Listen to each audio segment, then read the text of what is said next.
আমাৰ অসম চাহ জনজাতি ছাত্ৰ সন্থাৰ ৭৭তম প্ৰতিষ্ঠা দিৱস এবাৰ ডিব্ৰুগড় জিলাৰ মানকটা খেলপথাৰত অনুষ্ঠিত হ'ব আৰু ইতিমধ্যে আমাৰ উদযাপন সমিতি গঠন হৈ গৈছে। আজি উদযাপন সমিতিৰ এখন সভাও ইতিমধ্যে অনুষ্ঠিত হৈ গৈছে আৰু আমাৰ কাৰণে এটা ভাল কথা যে এবাৰ ৭৭তম প্ৰতিষ্ঠা দিৱসৰ লগে লগে অসম চাহ জনজাতি ছাত্ৰ সন্থাৰ প্ৰতিষ্ঠাপক সাধাৰণ সম্পাদক সমাজ হিতৈষী সন্তোষ কুমাৰ তপনৰো ২০২৪ বৰ্ষটো হৈছে ১০০তম তেখেতৰ জন্ম শতবাৰ্ষিকী বৰ্ষ। গতিকে নিশ্চিতভাৱে এই প্ৰতিষ্ঠা দিৱসটোৰ লগত আমাৰ সকলোৰে আৱেগ অনুভূতি জড়িত হৈ আছে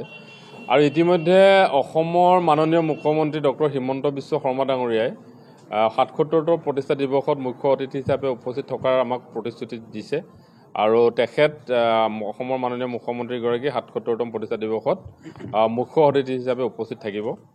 আৰু তাৰ লগে লগে অসমৰ জাতীয় জনগোষ্ঠীয় সংগঠনৰ মুৰব্বীসকল এইটো অনুষ্ঠানত থাকিব। আমাৰ আটছাৰ যিসকল প্ৰাক্তন সভাপতি সাধাৰণ সম্পাদক তেওঁলোকো এই অনুষ্ঠানটোত সকলোৱে উপস্থিত থাকিব আৰু আমি আচলতে এটা গোটেই প্ৰতিষ্ঠা দিৱসটোক লৈ বিশেষভাৱে ডিব্ৰুগড় জিলাত অসমৰ আটাইতকৈ বেছি চাহ বাগিচা থকা এখন জিলা হৈছে ডিব্ৰুগড়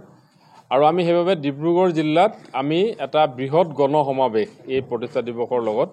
আমি কৰিবৰ কাৰণে আমি ইতিমধ্যে প্ৰস্তুতি আমি সম্পূৰ্ণ কৰিছোঁ আৰু আমি আশা ৰাখিছোঁ যে মানকটা খেলপথাৰত চাহ জনগোষ্ঠীৰ ৰাইজৰ ২০০ বছৰীয়া যি অসমৰ জীৱন যাত্ৰা আৰু ২০০ বছৰত জনগোষ্ঠীটোৰ বিভিন্ন অভাৱ অভিযোগ চাহ শ্ৰমিক ৰাইজৰ সমস্যা জনজাতিকৰণৰ কথা ভূমিপত্ৰাৰ কথা এই গোটেই কথাবিলাক খুব শক্তিশালীভাৱে উপস্থাপন কৰা এটা মঞ্চ হিচাপে আমি ৭৭তম প্ৰতিষ্ঠা দিৱসৰ মঞ্চক আমি ল'বৰ কাৰণে আমি ইতিমধ্যে ঠিক কৰিছোঁ আৰু তাৰ বাবে বাগিচাই বাগিচাই জনজাগৰণ বাগিচাই সচেতনতা সজাগতা সভা সকলো প্ৰান্তৰ পৰা ৰাইজ যাতে ইয়াত আহিব পাৰে তাৰ কাৰণে আমি ইতিমধ্যে আমাৰ বিভিন্ন শাখা উপশাখা প্ৰাথমিক গোটসমূহক আমি ইতিমধ্যে নিৰ্দেশনা প্ৰদান কৰিছোঁ। আমাৰ যি সাংস্কৃতিক শোভাযাত্ৰা এই সাংস্কৃতিক শোভাযাত্ৰাত জনগোষ্ঠীটোৰ ১০০টাতকৈ অধিক জাতিৰ সমন্বয়ত আচলতে চাহ জনগোষ্ঠী এই সকলো জাতিৰ সাংস্কৃতিক যি পৰম্পৰা তাক প্ৰতিফলিত কৰিবৰ কাৰণে আমি এটা ইতিমধ্যে সিদ্ধান্ত লৈছোঁ আৰু ইতিমধ্যে আমি কাম আৰম্ভ কৰিছোঁ আৰু লগে লগে অসমৰ বিহুকে ধৰি অন্যান্য জনগোষ্ঠীয় যিসমূহ সাংস্কৃতিক দল তেওঁলোককো আমি আমন্ত্ৰণ জনোৱাৰ ইতিমধ্যে সিদ্ধান্ত লৈছোঁ আৰু আমি আশা কৰিছোঁ যে ৭৭তম প্ৰতিষ্ঠা দিৱস আমাৰ সকলোৰে কাৰণে বিশেষভাৱে চাহ জনগোষ্ঠীৰ ৰাইজৰ কাৰণে এটা আটাইতকৈ আড়ম্বৰপূৰ্ণ আৰু আটাইতকৈ সফল প্ৰতিষ্ঠা দিৱস হিচাপে উদযাপন কৰাৰ কাৰণে আমি ইতিমধ্যে এটা পণ লৈছোঁ অংগীকাৰ লৈছোঁ আৰু তাক লৈ আমি ইতিমধ্যে সকলো ধৰণৰ আমাৰ প্ৰস্তুতি আমি আজিৰ পৰা আমি ইতিমধ্যে আমাৰ আৰম্ভ হৈ গৈছে আৰু আশা ৰাখিছোঁ এটা খুব সুন্দৰ প্ৰতিষ্ঠা দিৱস আমাৰ এইবাৰ ২০২৪ বৰ্ষত ডিব্ৰুগড় মানকটা খেলপথাৰত অনুষ্ঠিত হ'ব। ইতিমধ্যে আপোনালোকে জানে যে অসম চাহ জনজাতি ছাত্ৰ সন্থা ১৯৪৭ চনত ২৮ ডিচেম্বৰ তাৰিখতে ডিব্ৰুগড়তে জন্ম লাভ কৰিছিলে আৰু তেতিয়াৰে পৰা নিৰন্তৰভাৱে অসমত বসবাস কৰা চাহ জনগোষ্ঠীৰ লোকসকলৰ কাৰণে মাত মাতি আহিছে, বিভিন্ন সংগ্ৰাম আগবঢ়াই আহিছে, জাতিটোৰ সৰ্বাংগীন উন্নয়নৰ কাৰণে মাত মাতি কাম কৰি অহাৰ লগতে অসমৰ প্ৰতিটো জাতীয় জীৱনৰ লগত জড়িত প্ৰতিটো সংগ্ৰামত কাম কৰি আহিছে আৰু এইবাৰ আমি ডিব্ৰুগড় জিলাত যিহে নেকি মানকটা চাহ বাগিচাৰ এই খেলপথাৰত আমি ৭৭ সংখ্যক প্ৰতিষ্ঠা দিৱসটি উদযাপন কৰিবৰ কাৰণে আগবাঢ়িছোঁ আৰু আমি ভাবোঁ যে এক উল্লেখযোগ্যৰ লগতে এটা ঐতিহাসিক ক্ষণ হৈ পৰিব সেই দিনটোৰ কাৰণে আৰু সেইবাবে আমি কেইবাটা কাৰ্যসূচী ইতিমধ্যে হাতত ৰাখিছোঁ সেই প্ৰতিষ্ঠা দিৱসী দিনটোৰ কাৰণে। ৰাতিপুৱাই আমি স্থানীয় ৰাইজৰ আটছা কৰ্মকৰ্তাসকলৰ লগত এই অঞ্চলত সামূহিক চাফাই অভিযানৰ পৰা কাৰ্যসূচী আৰম্ভ হ'ব। ৭৭ সংখ্যক আমাৰ পতাকা উত্তোলনৰ কাৰ্যসূচী ৰূপায়ণ কৰা হ'ব আৰু লগে লগে আমাৰ যিসকল আটছাৰ কাৰণে বা জাতিটোৰ কাৰণে যিসকলে নিজকে প্ৰাণৰ আহুতি দি অসম চাহ জনজাতি ছাত্ৰ সন্থাৰ এই পবিত্ৰ মঞ্চটিক গৌৰৱান্বিত কৰিছে, জাতিটোক প্ৰতিষ্ঠা কৰাৰ ক্ষেত্ৰত সংগ্ৰামটিক আগবঢ়াই লৈ যোৱাৰ ক্ষেত্ৰত তেওঁলোকৰ যিটো ত্যাগ তেখেতলোকক শ্ৰদ্ধাঞ্জলি জনাবৰ কাৰণে স্মৃতি আমাৰ যিটো তেখেতলোকৰ স্মৃতি আৰু তেওঁলোকৰ শ্ৰদ্ধাঞ্জলি জনাবৰ কাৰণে শ্ৰদ্ধাঞ্জলি অনুষ্ঠানো আমি আয়োজন কৰিছোঁ। আৰু লগে লগে আমাৰ যিটো সাংস্কৃতিক শোভাযাত্ৰা যিটো বিষয় কথা হৈছে 108টাতকৈ অধিক চাহ জনজাতিৰ লোকসকল আমাৰ মাজত আছে, বিভিন্ন জাতি জনগোষ্ঠীৰ লোক আছে। প্ৰতিটো জাতিৰ নিজৰ নিজৰ সুকীয়াকৈ তেওঁলোকৰ সাংস্কৃতিক পৰম্পৰাসমূহ আছে। এই সাংস্কৃতিক পৰম্পৰা সম্বলসমূহ যাতে আমি শক্তিশালীভাৱে প্ৰদৰ্শন কৰিব পাৰোঁ। ইয়াৰ লগে লগে চাহ জনজাতি ছাত্ৰ সন্থাই যিহে নেকি ছাত্ৰ সমাজটিক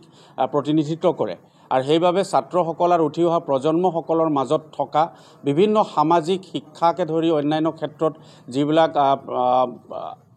এৱাৰনেছ আনিব পৰাকৈ তেওঁলোকে বিভিন্ন ধৰণৰ কাৰ্যসূচী যাতে তেওঁলোকে সেই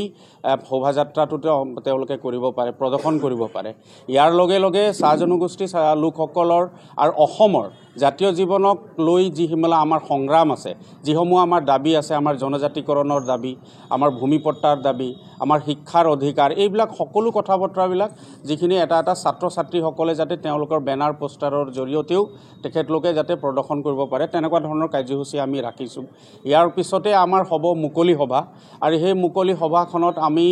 অসমৰ চাহ জনজাতি ছাত্ৰ সন্থাক নেতৃত্ব প্ৰদান কৰা যিসকল আমাৰ পূৰ্বৰ সন্মানীয় সভাপতি সম্পাদককে প্ৰমুখ কৰি যিসকল নেতৃত্ববৃন্দ আছিলে তেখেতলোকৰ কাৰণে এটা আমাৰ ইয়াত নপুৰণি সতীৰ্থ সন্মিলনৰ এটা অনুষ্ঠানৰ জৰিয়তে নিচনাকৈ এটা মুকলি সভাৰ অনুষ্ঠিত হ'ব। তাত মাননীয় মুখ্যমন্ত্ৰী ডাঙৰীয়াও আজি ইতিমধ্যে আমাক প্ৰতিশ্ৰুতি প্ৰদান কৰিছিলে তেওঁ মুখ্য অতিথি হিচাপে আহিব। লগতে আটছাৰ প্ৰতিগৰাকী কৰ্মকৰ্তা যিসকল আছে তেওঁলোকে অংশগ্ৰহণ কৰিব। 6টা জনগোষ্ঠীৰ যিসকল আমি ঐক্যবদ্ধভাৱে জনজাতিকৰণৰ মৰ্যাদা বিচাৰি আজি সংগ্ৰাম অব্যাহত ৰাখিছোঁ, এই 6টা জনগোষ্ঠীৰ জনজাতিকৰণৰ লগত জড়িত থকা প্ৰতিটো জাতীয় সংগঠনৰ নেতৃত্ববৰ্গৰ লগতে সদৌ অসম ছাত্ৰ সন্থা আৰু AJYCPকে প্ৰমুখ কৰি অসমৰ আগশাৰী জাতীয় সংগ্ৰামৰ সংগঠনসমূহৰ নেতৃত্ববৰ্গসকলো আহি এই আমাৰ যিটো মুকলি সভা এই মুকলি সভাখনত অংশগ্ৰহণ কৰিব। আৰু অনাগত দিনৰ সময়ত চাহ জনজাতি ছাত্ৰ সন্থা কেনেধৰণে যাতে আগবাঢ়ি যাব পাৰে, আমাৰ যিবিলাক জনগোষ্ঠীয় যিসমূহ দাবী আছে এই দাবীসমূহ কেনে পূৰণ কৰিব পাৰি তাৰ এটা নতুন ৰূপৰেখা প্ৰস্তুত কৰা, নতুন সংগ্ৰামৰ এটা নতুন চিন্তাধাৰাৰে কেনেকৈ আমি আগবাঢ়িব পাৰোঁ। যিহে নেকি চৰকাৰৰ কেইবাগৰাকী মন্ত্ৰীকে ধৰি MLA MP আমাৰ চাহ জনগোষ্ঠীৰ মজিয়াৰ পৰা বা আটছাৰ মজিয়াৰ পৰালৈ গৈছে। গতিকে আমাৰ যিবিলাক চাহ জনগোষ্ঠীৰ যিবিলাক চেতনা আছে, আমাৰ দাবী আছে, সেইখিনি প্ৰতিটো বস্তু যাতে পুংখানুপুংখকৈ আমি প্ৰস্তুত কৰি তেখেতলোকৰ মাজত উপস্থাপন কৰিব পাৰোঁ, তেনেকুৱা ধৰণৰ এটা মঞ্চৰে আমি আচলতে মুকলি সভাটো আগবঢ়াই লৈ যাব বিচাৰিছোঁ। চাহ জনগোষ্ঠীৰ উন্নয়ন আৰু চাহ জনগোষ্ঠীৰ সংগ্ৰামটো কেনেকৈ আগবঢ়াই লৈ যাব বিচাৰিছোঁ সেইখিনি প্ৰতিটো বস্তু প্ৰতিফলিত হ'ব। আৰু ইয়াৰ পাছতে সন্ধিয়া যিটো আমাৰ সাংস্কৃতিক যিটো অনুষ্ঠানসমূহ চাহ জনগোষ্ঠীৰ লগতে অসমৰ সকলো জাতি জনগোষ্ঠী ভাষা ভাষী কৃষ্টি সংস্কৃতিৰ লোকসকল আমি ঐক্যবদ্ধভাৱে যিহে নেকি অসমীয়া বৃহত্তৰ জাতি আৰু সেইবাবে সকলো সাংস্কৃতিক পৰম্পৰা অসমৰ সকলোখিনিকে যাতে মঞ্চ তাত পায় তাৰ কাৰণে আমি বিভিন্ন ধৰণৰ কাৰ্যসূচী আমি ইতিমধ্যে প্ৰস্তুত কৰিছোঁ। গম পাইছে যে অসম ছাত্ৰ সন্থাৰ ৭৭তম অৰ্থাৎ ৭৭তম প্ৰতিষ্ঠা দিৱস পালন কৰিবলৈ আমি আগবাঢ়িছোঁ ২৮ ডিচেম্বৰ তাৰিখে এই মানকটা চাহ বাগিচা খেলপথাৰতে। অভ্যৰ্থনা সমিতিৰ তৰফৰ পৰা আমাৰ যি ধৰণৰ যোজা আমাৰ আৰম্ভ কৰিব লাগে প্ৰায়খিনি প্ৰস্তুতি আমাৰ আজিৰ পৰা বিশেষভাৱে আগবঢ়োৱা হৈছে। কিছু কাম ইতিমধ্যে আগবাঢ়িছে আৰু উপসমিতিসমূহক আমি আজি দায়িত্ব অৰ্পণ কৰিছোঁ কোনে কেনেকৈ ভাগে ভাগে নিজৰ দায়িত্ববিলাক পালন কৰিব। আৰু আমি আশা ৰাখিছোঁ যে আপোনালোকৰ সহায় সহযোগ, ডিব্ৰুগড়বাসী বৃহত্তৰ অঞ্চলটিৰ সহায় সহযোগ, সকলো বৰ্গৰ সকলো লোকৰ সহায় সহযোগ লাভ কৰি পেলাই আমি আমাৰ এই প্ৰতিষ্ঠা দিৱসটি সফলভাৱে ৰূপায়ণ কৰিব পাৰিম। কেন্দ্ৰীয় প্ৰতিষ্ঠা দিৱস ২৮ ডিচেম্বৰ আৰু তাৰ বাবে এইবাৰ ডিব্ৰুগড়বাসীৰ সহযোগ আমি বিচাৰিছোঁ। আটছাৰ সমূহ বিষয়ববীয়াসকলৰ চেষ্টা আজিৰ পৰা আৰম্ভ কৰিছে আৰু ইতিমধ্যে আমি আজিৰ পৰাই টাঙলি বান্ধিছোঁ। সাংস্কৃতিক শোভাযাত্ৰাৰ লগতে অন্যান্য কাৰ্যসূচী আছে অন্যান্য সম্প্ৰদায়ৰ লগত। আমাৰ মুকলি সভাটো প্ৰতিটো সম্প্ৰদায়ৰ ব্যক্তিক আমি আমন্ত্ৰণ জনাইছোঁ আৰু এই ধৰণেই অসমৰ এক সম্প্ৰীতি চাহ জনগোষ্ঠীৰ ফালৰ পৰা আমি চেষ্টা কৰিম যে অন্যান্য সম্প্ৰদায় আমাৰ লগত ভাই ধৰে থাকি একেলগে সমাজখন আমি অসমখন গঢ়ি যাওঁ আহক। আৰু আমাৰ এই প্ৰতিষ্ঠা দিৱসত আমি এক সমন্বয়ৰ এক সমাহাৰ বিচাৰিছোঁ। গতিকে আহ্বান জনাইছোঁ আপোনালোকৰ সহযোগ, প্ৰচাৰ মাধ্যমে যেন এনেধৰণে প্ৰচাৰ কৰে আপোনালোকেও যেন প্ৰতিটো সম্প্ৰদায়ে আমাৰ লগত সহযোগ কৰি এই অনুষ্ঠানটি ২৭ ডিচেম্বৰ অসমৰ বাবে আমি এক ডিব্ৰুগড়বাসীৰ বাবে এক সুন্দৰ দিন বিচাৰিছোঁ। যিহেতু ইয়াত প্ৰায় আমি জনগোষ্ঠী আমাৰ নিজৰ আছে 108টা জনগোষ্ঠী। সেই জনগোষ্ঠীৰ লগতে অন্যান্য সম্প্ৰদায় যদি আমি ইয়াত আশা কৰিম প্ৰায় 1 লাখতকৈ বেছি মানুহ ইয়াত আমাৰ সেইদিনাখন উপস্থিত থাকিব। আৰু সেই সময়ত আমি সকলোকে আহ্বান জনাইছোঁ এতিয়াৰ পৰাই যেন সকলোৱে নিজৰ বুলি আহি আমাৰ এই প্ৰতিটো সময়ত সহযোগ কৰিব আৰু প্ৰত্যেকেই এই অনুষ্ঠানটি ভাতৃত্বভাৱেৰে সহযোগ কৰি পেলাই আমাৰ এই অনুষ্ঠানটিৰ আমি সফলতা বিচাৰিছোঁ। লগতে সেইদিনাখনো আপোনালোকৰ সহযোগ বিচাৰিছোঁ। সকলো সাংবাদিক বন্ধুদ্বয় আৰু ভণ্টিসকল আছে, সকলোকে আমি আশা ৰাখিছোঁ, নিমন্ত্ৰণ আজিয়ে জনাইছোঁ। সকলোৱে আহি পেলাই আমাৰ সেই দিনাখনৰ সকলো পৰিৱেশ আপোনালোকৰ ফালৰ পৰা যেন প্ৰচাৰ কৰে আৰু চাহ জনগোষ্ঠীৰ এনে এটা দিন যেন সকলোকে উপভোগ কৰায়। ধন্যবাদ।